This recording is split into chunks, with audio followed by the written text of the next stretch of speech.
Welcome to part 2. In part 2, we'll look at the mind as activity and its interaction with the brain. The mind is often understood as the set of cognitive and emotional activities that emerge from the brain's functioning. It encompasses processes like thinking, reasoning, imagining, perceiving, and feeling, which allows humans to experience and interact with the world. While the brain is the physical organ composed of neurons, synapses, and chemical pathways, the mind represents the non-physical manifestation of the brain's activity. This relationship underscores the interplay between the tangible and intangible aspects of human existence.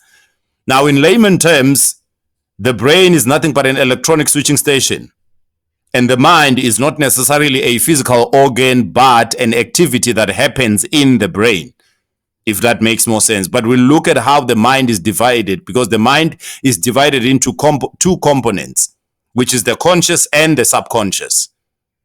And then we'll get into what the conscious mind really is. Now, let's look at the activity of the mind. We've got 4 listed. First one being cognitive processes. The mind engages in higher order functions such as memory, attention, problem solving, and creativity. Remember, we said the mind is not a physical organ of the body, but it's actually an activity that happens in the brain.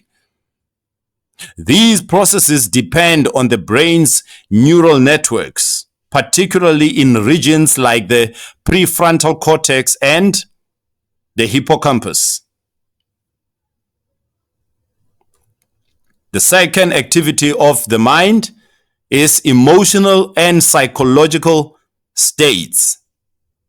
Emotions, while felt in the mind, are linked to the brain activity in structures like the amygdala and the hypothalamus.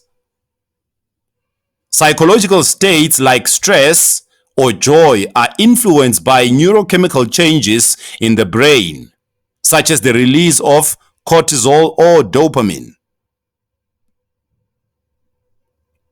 We all have experienced such, and I hope today this makes sense as to what you've been experiencing in the past, how your joy or state of joy comes to be. It's all about the processing of the emotions. The third activity of the mind is consciousness. Consciousness is often regarded as the pinnacle of the mind's activity, involving self-awareness and the ability to reflect on one's thoughts and experiences. We will get into more detail on this as we proceed. And the fourth activity of the mind is subconscious and unconscious processes.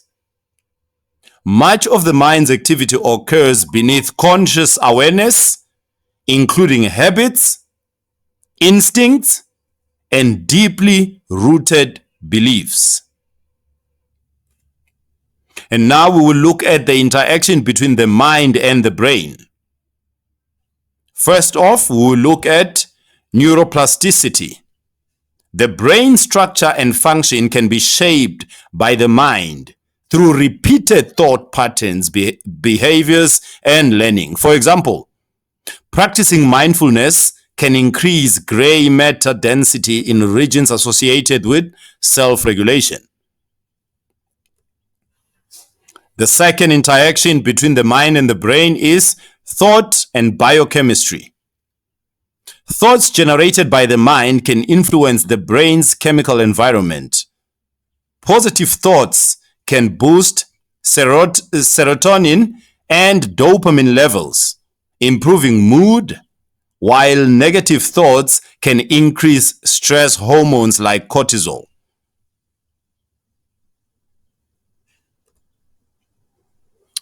The third interaction between the mind and the brain is feedback loops.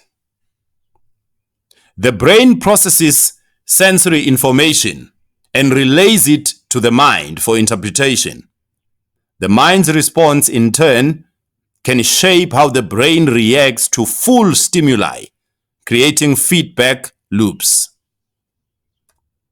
And last but not least, the fourth interaction between the mind and the brain is psychosomatic connection. The mind's activity can manifest physical through the brain, influencing the body. For example, anxiety originating in the mind can lead to physical symptoms like increased heart rate or tension, which makes perfect sense.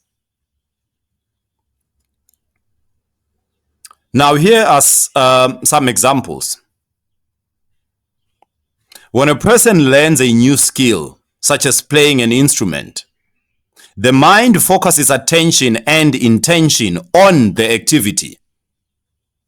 The brain, through processes like synaptic strengthening, neuroplasticity, adapts by forming new neural connections. Over time, the repeated mental activity solidifies these pathways, turning conscious effort into automatic, skillful performance. Now, that's it between the brain and the mind.